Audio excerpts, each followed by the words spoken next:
John Carter looked out the viewport of the shuttle as it approached the massive alien ship. The vessel hung in space like a silver leaf, beautiful and strange. After years of radio signals and careful messages, humans were finally meeting the Galactic Confederation face to face. John straightened his blue diplomat uniform and touched the small Earth pin on his chest for luck. At 53, with gray at his temples, he had been chosen to represent humanity in this historic moment. His heart beat fast as the shuttle docked with a soft thud. "Ready, sir?" asked the pilot. "As ready as I'll ever be," John replied, taking a deep breath. The airlock opened with a hiss.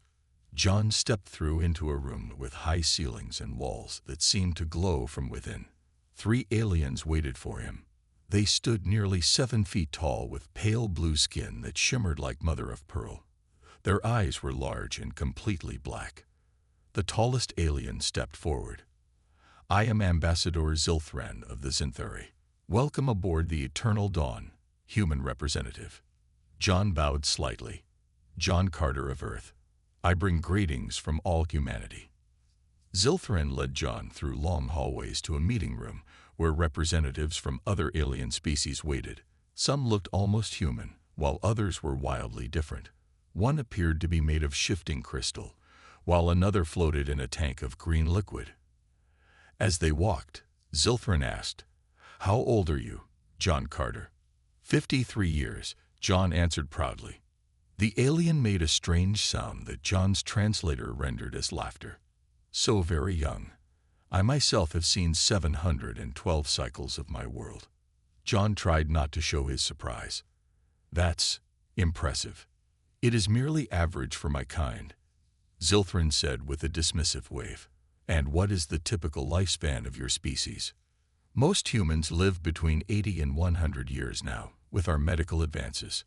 The alien stopped walking and stared at John. "Truly? So brief? Like mayflies dancing in the sun." John felt his face grow warm. "We accomplish quite a lot in our time." "I'm sure you try," Zilthran said, in a tone that reminded John of how adults speak to very small children. In the meeting room, John presented Earth's case for joining the Confederation. He showed videos of human cities, art, and technology.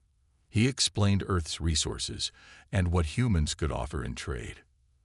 As he spoke, he noticed the aliens exchanging glances. One whispered to another, and his translator caught the words. They must rush about constantly, knowing their end comes so soon. John cleared his throat and continued. He talked about human resilience, about how Earth had overcome many challenges. The aliens nodded politely, but their eyes held pity. When the meeting ended, the Confederation voted to accept Earth as a probationary member. They would provide advanced technology in exchange for Earth's unique resources and cultural artifacts. "A joyous day for your short-lived kind," Zilthran announced. "You will now have access to medical knowledge that may even extend your brief spans." "Thank you," John said stiffly. "We look forward to a productive relationship." Later, at a reception, John sipped a drink that tasted like honey and mint. He watched the aliens mingle. A small green alien approached him. "They don't mean to be rude," she said. "They simply cannot imagine living with such urgency." "We don't see it as urgent," John replied. "It's just life." "Fascinating," the alien said. "To pack so much living into such a small time." She seemed genuinely interested, not condescending. As John returned to the shuttle that would take him back to Earth, he thought about what joining the Confederation would mean. Humans would gain amazing technology and knowledge of the universe, but they would also have to deal with being treated like children by species who measured time in centuries rather than years. "How did it go, sir?" the pilot asked as they undocked. John looked back at the gleaming alien ship. "They think we're like mayflies," he said quietly. "But they'll learn. We have a lot to show them." The shuttle turned toward Earth, blue and beautiful against the blackness of space. John smiled. The aliens had no idea what humans could do, even in their short lives. 5 years after first contact, Dr. Olivia Gray hunched over her microscope in the Joint Research Facility on Mars. The red planet had become home to the first major human-alien science center. Olivia brushed her brown hair from her eyes and sighed. Another long day of being treated like a child. Still examining the same samples, a Xanthuri would spend at least a month on initial observations, said a voice behind her. Olivia didn't need to turn around to know it was Salthep, her 400-year-old Xanthuri supervisor. His blue skin glowed faintly in the lab's white light. "Humans work differently," she said, keeping her voice even. "We've learned to be efficient with our time." Zalthep made the trilling sound that passed for laughter among his kind. "Yes, because you have so little of it. How old are you now?" 35. "Already halfway through your existence." Olivia bit her lip. She had earned her doctorate in xenobiology and was one of Earth's top scientists. Yet here, she was treated like a rushed, careless student. "My research on cross-species cellular repair is showing promise," she said, pulling up her data on the screen. "Look at these human cells compared to Xanthuri cells." Zalthep glanced at the screen. "Interesting, but without centuries of observation, how can you be sure of your conclusions? Science requires patience, young one." Olivia squeezed her stylus so hard it nearly snapped. "Science also requires fresh perspectives." Later that day, Olivia met her research partner, Daniel Wright, in the facility's cafeteria. Daniel was a tall man with kind eyes and a quick smile. He was one of the few people who made life on Mars bearable. "Rough morning?" he asked, sliding a coffee toward her. "Salthep spoke to me like I was a toddler again," she said, taking the cup gratefully. "Sometimes I think they only let us join the Confederation to study us like lab rats." Daniel nodded. "Yesterday, an Alturian asked if I felt sad knowing I'd die before seeing the results of my research. They just don't get it." As they talked, a group of aliens entered the cafeteria. They took a table nearby, not bothering to lower their voices. "The humans have built an entire city on Mars in just 5 years," said one, a crystalline being. "They rush about like insects." "It's their way," replied another with tentacles instead of arms. "When you only live a breath of time, everything must be done quickly. How tragic to never see the full flowering of your work." Olivia's cheeks burned. She was about to say something when a young alien approached their table. This one was different, smaller than most, with emerald skin and large golden eyes. "May I join you?" she asked. "I'm Neri, new to the xenobiology department." "Please," Daniel said, gesturing to an empty chair. Neri sat down gracefully. "I've read your papers, Dr. Gray. Your work on cellular adaptation is fascinating." Olivia raised an eyebrow. "Thank you. That's not the usual reaction I get around here." "Not all of us share the perspective of the elders," Neri said quietly. "Some of us find human adaptability intriguing rather than pitiable." For the first time in weeks, Olivia felt a spark of hope. Maybe not all aliens saw humans as lesser beings. That evening, Olivia sent a message to her children back on Earth.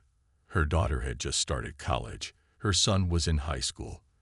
When she mentioned this to Salthep earlier, he had seemed shocked.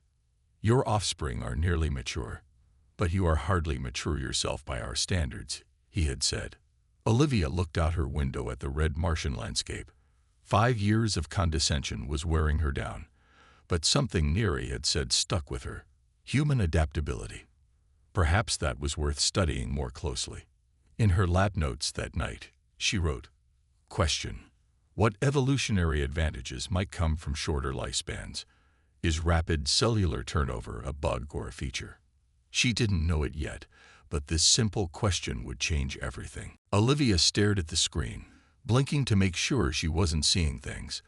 For 3 weeks, she and Daniel had been running tests on cell samples from various species. What they found today changed everything. "Daniel, look at this," she called across the lab. "The regeneration rates are completely different." Daniel hurried over, his face curious. "What am I looking at?" Olivia pointed to the display. These are human cells exposed to radiation stress, and these are Xanthari cells under the same conditions. The images showed clear differences. The alien cells repaired themselves slowly and steadily. The human cells showed damage, then rapid bursts of repair activity, followed by periods of rest. It's like our cells work in sprints, while theirs move at a steady walk, Olivia said. Daniel adjusted his glasses. But the end result? That's just it, Olivia said, excitement making her voice rise. When exposed to new types of damage, the human cells adapt much faster. They try different repair methods until one works.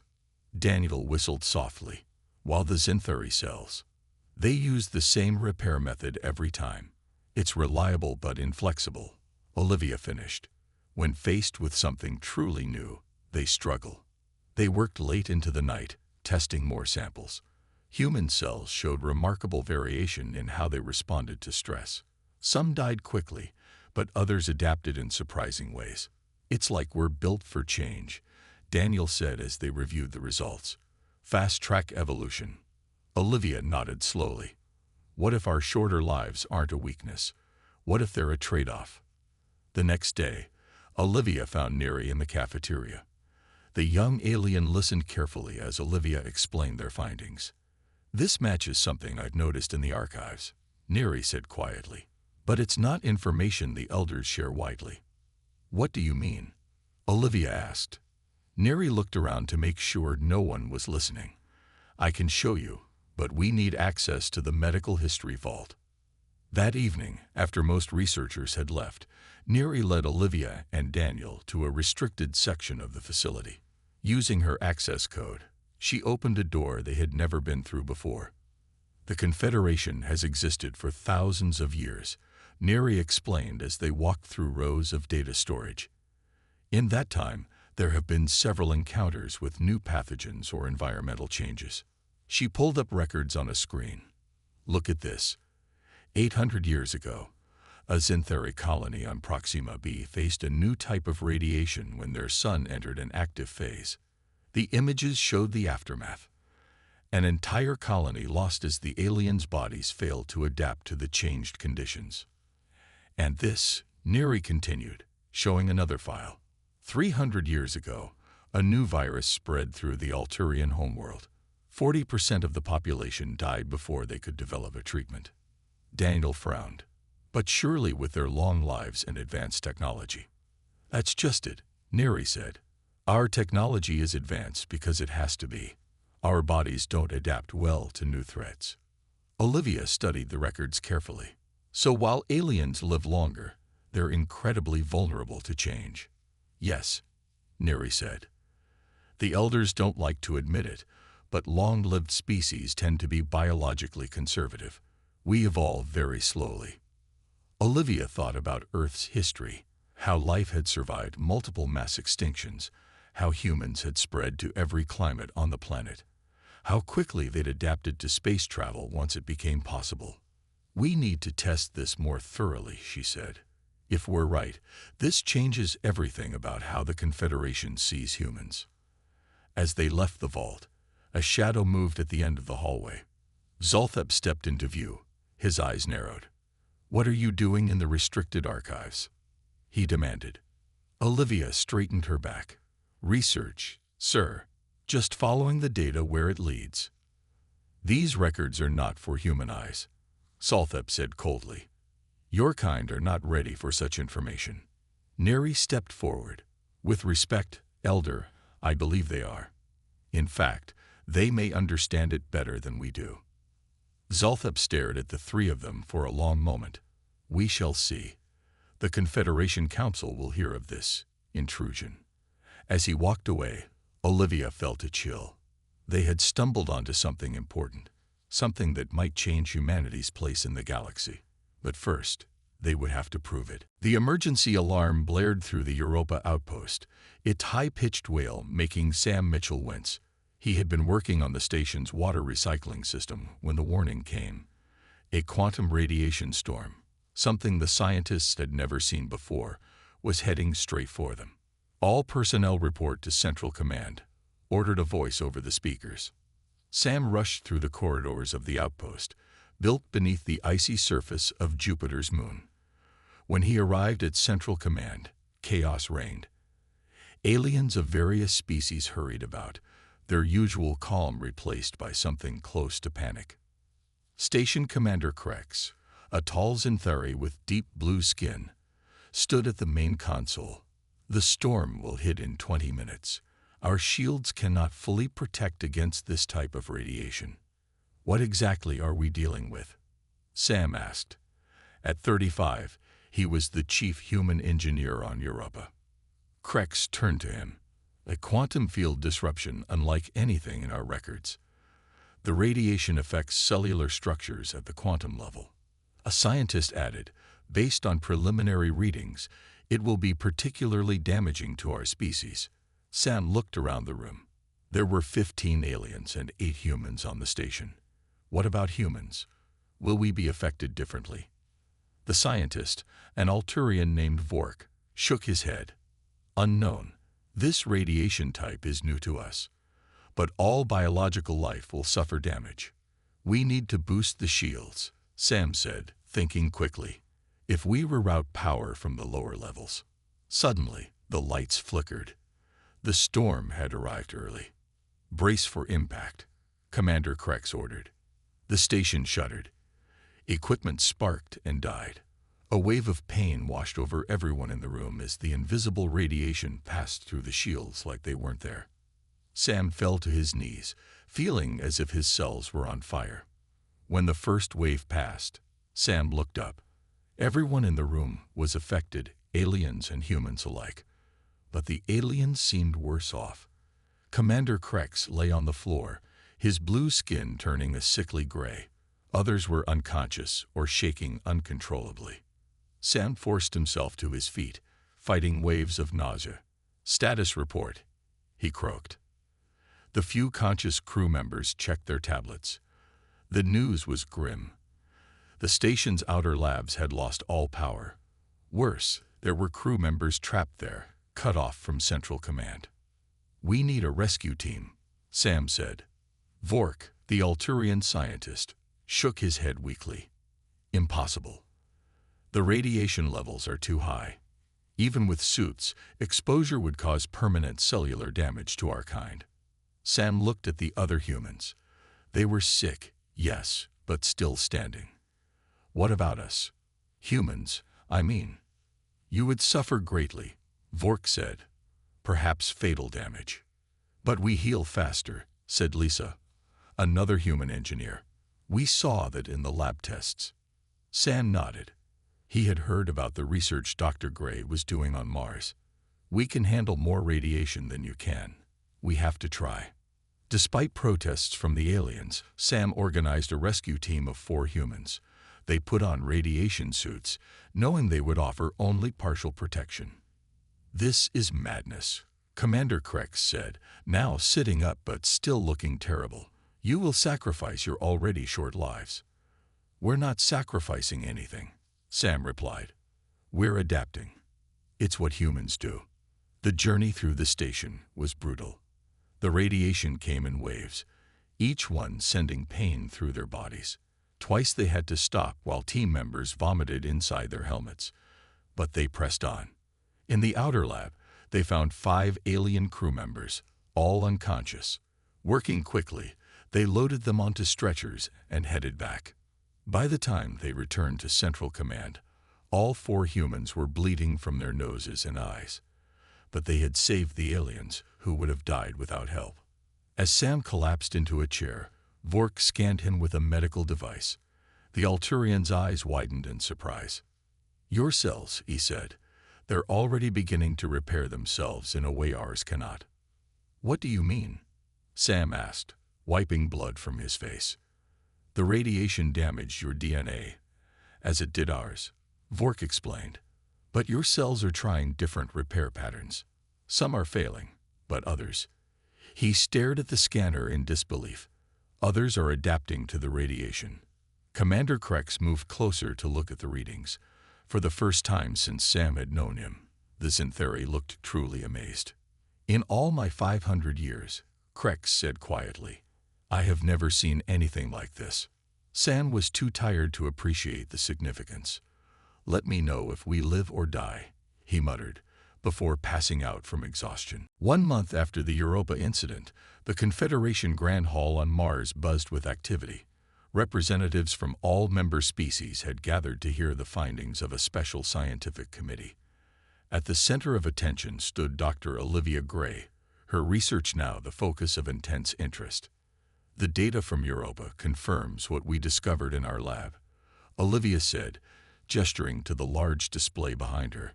Human cells repair themselves differently than those of longer-lived species. The gathered aliens murmured among themselves. Ambassador Zilthrin, representing the Zinthuri, leaned forward in his seat. Explain this difference in simple terms, Dr. Gray, he said. His tone lacked its usual condescension. Olivia nodded. Think of it this way. Alien cells are like master craftsmen.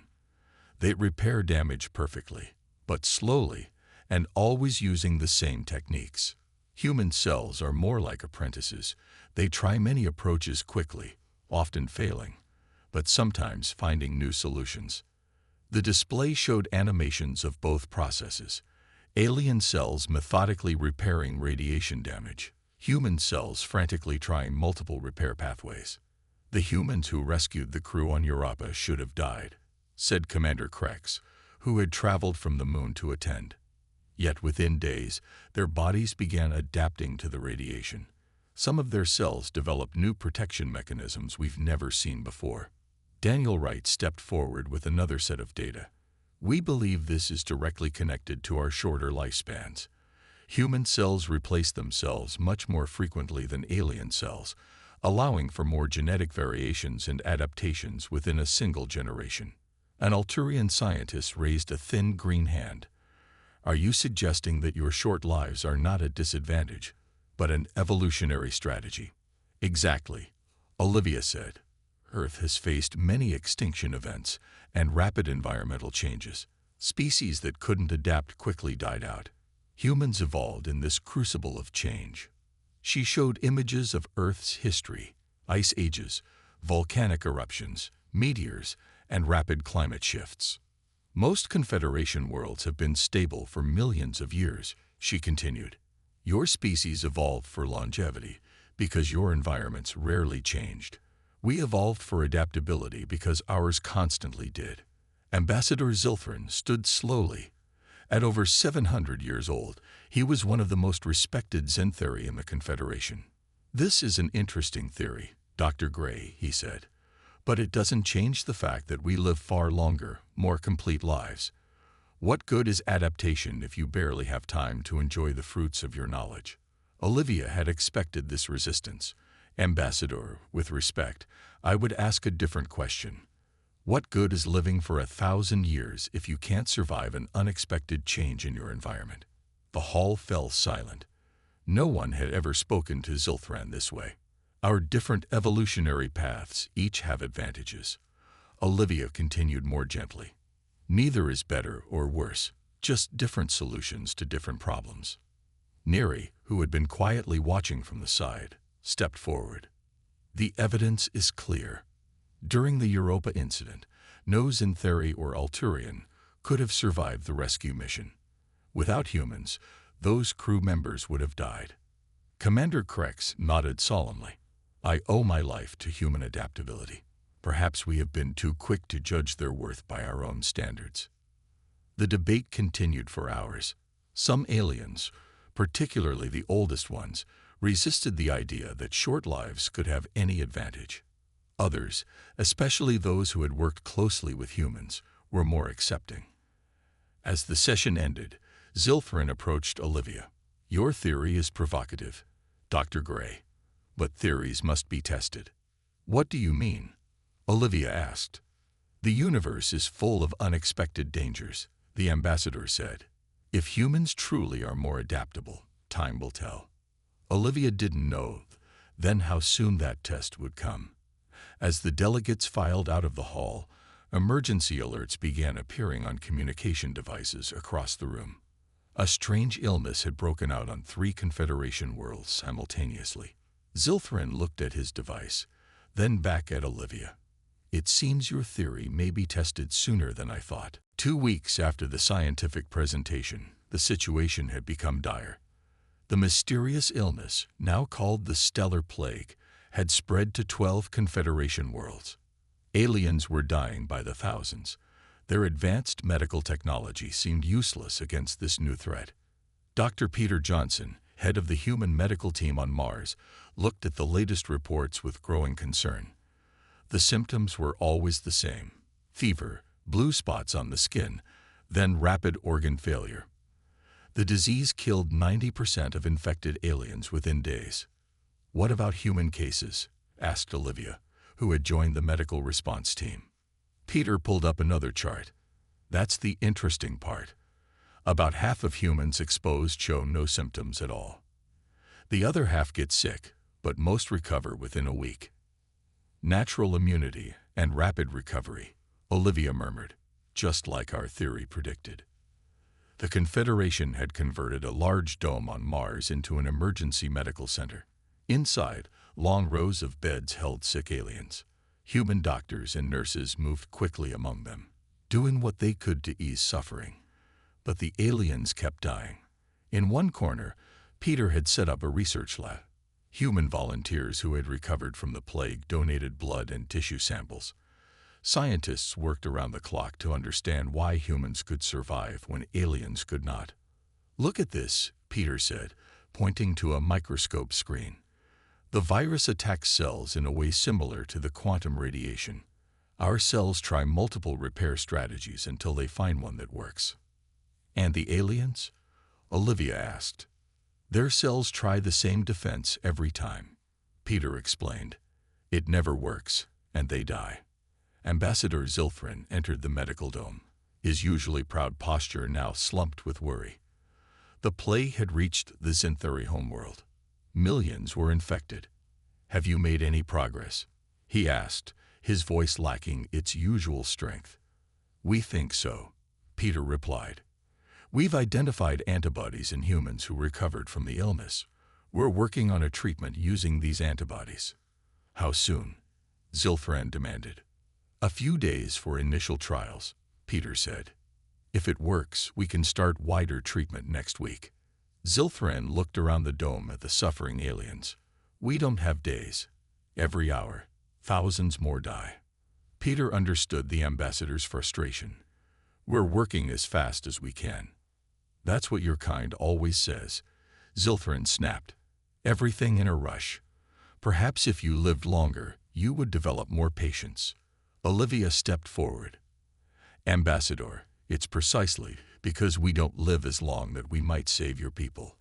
Our bodies adapt quickly because they must." Zilthran stared at her for a long moment. "Forgive me, Dr. Gray. Fear has made me forget my manners." He bowed slightly. "Please, continue your work." 3 days later, Peter's team had their treatment ready. They had created a vaccine using human antibodies modified for alien biology. The first trials on infected Ulturians showed promising results. "We need to distribute this galaxy-wide," Peter told the Emergency Council. "Every Confederation world needs this vaccine immediately. Our standard protocols require years of testing before," began a Zinthari medical officer. "We don't have years," interrupted Commander Krex. "We may not have weeks. The humans have shown us another way: adaptation under pressure." The Council voted to approve emergency distribution. Human ships, less affected by the plague, carried vaccines to the hardest-hit worlds. Human doctors trained alien medical teams. Everywhere, the pattern was the same. The plague slowed, then stopped. 1 month into the crisis, Peter received a call from a Zinthari hospital. The caller was a doctor he had trained to administer the vaccine. "It's working," the alien said, her voice filled with relief. "Death rates have dropped by 80%. Peter smiled tiredly. He hadn't slept properly in weeks. "That's great news."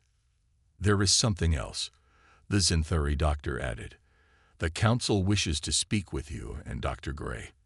They are reconsidering humanity's place in the Confederation." As Peter ended the call, he looked out at the red Martian landscape. The aliens had always seen human lives as tragically brief. Now those brief lives had saved the galaxy. 6 months after the stellar plague first appeared, the Confederation Grand Assembly gathered on Earth. For the first time in its history, the Confederation held this important meeting on a human world. The choice of location was no accident. The Great Hall in Geneva buzzed with voices as representatives from over 30 alien species took their seats. In the front row sat the humans who had changed everything. Olivia Gray, Daniel Wright, Peter Johnson, Sam Mitchell, and John Carter, who had been humanity's first ambassador to the stars. Ambassador Zilfrin stepped onto the stage. Though still regal in his bearing, his attitude had changed. He looked at the human delegation with something new in his eyes. Respect. Beings of the Confederation, he began, his voice carrying through the hall. We gather today to mark the end of the greatest crisis our alliance has faced in 500 years. The stellar plague has been contained. Millions of lives have been lost, but billions more have been saved. He paused, looking directly at the humans, saved by the very quality we once mocked, humanity's adaptability. Their short lives, which we saw as a tragedy, proved to be their greatest strength and our salvation. Murmurs of agreement rippled through the crowd. Even the oldest aliens, those who had been most dismissive of humans, nodded. Today, we officially recognize a new principle in Confederation science. Zilfrin continued. The evolutionary trade-off theory, first proposed by Dr. Olivia Gray. Some species evolve for longevity, others for adaptability. Neither path is superior. Both have their place in the cosmic balance. Olivia felt a lump in her throat. After years of condescension, her work was being recognized at the highest level. Zilfrin gestured to John Carter. 6 years ago, when humans first joined our Confederation, we placed them in a probationary status, believing they had much to learn from us. Today, we acknowledge that we have as much to learn from them. John stood and walked to the stage, where Zilfrin handed him a crystal sphere, the symbol of full membership in the Confederation. On behalf of humanity, I accept this honor, John said. We look forward to sharing our unique perspective with our galactic neighbors. As the ceremony continued, Neri approached Olivia. The young Alturian had been promoted after her role in the discovery. The Council has approved the new research initiative, she said excitedly. Humans and aliens working together to develop cross-species adaptation techniques. They want you to lead it. Olivia blinked in surprise. Me? But surely a more experienced. A more experienced alien, you mean? Neri laughed. That kind of thinking nearly doomed us all. We need human insight now more than ever. After the ceremony, the human team gathered at a small reception. Sam Mitchell, still showing faint scars from the radiation on Europa, raised a glass. To short lives lived well, he said with a smile. They clinked glasses as Commander Krex approached. The Zinthuri commander had become a strong advocate for humans after they saved his crew. I have lived 5 centuries, Krex said, yet I realize now how much of that time I wasted looking down on lesser species. You humans pack more living into a decade than some of us manage in a century. Peter Johnson nodded. We've had to. When you know your time is limited, you make it count. Later that evening, as the celebration wound down, John Carter found himself speaking with a young Zinthuri student who had been watching the humans with curiosity. I still don't understand, the student said. How do you accomplish so much in such a short time? You've barely begun to live when you die. John smiled. Perhaps the question is, why does it take you so long? The student looked startled, then laughed.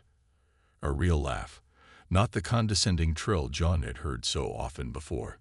As John looked around the room, he saw aliens and humans talking together as equals. Scientists discussed new research. Engineers compared designs. Artists shared ideas. The barriers were coming down. The species that had once mocked humanity for their brief lives now understood the truth that different evolutionary paths led to different strengths, and that diversity made the galaxy stronger. John thought back to that first meeting aboard the Eternal Dawn, when he'd been called a mayfly. The aliens had been right about one thing. Human lives were indeed short, but they had been wrong about what that meant. Short lives didn't make humans lesser beings. They made them adaptable, innovative, and resilient, qualities the galaxy needed now more than ever.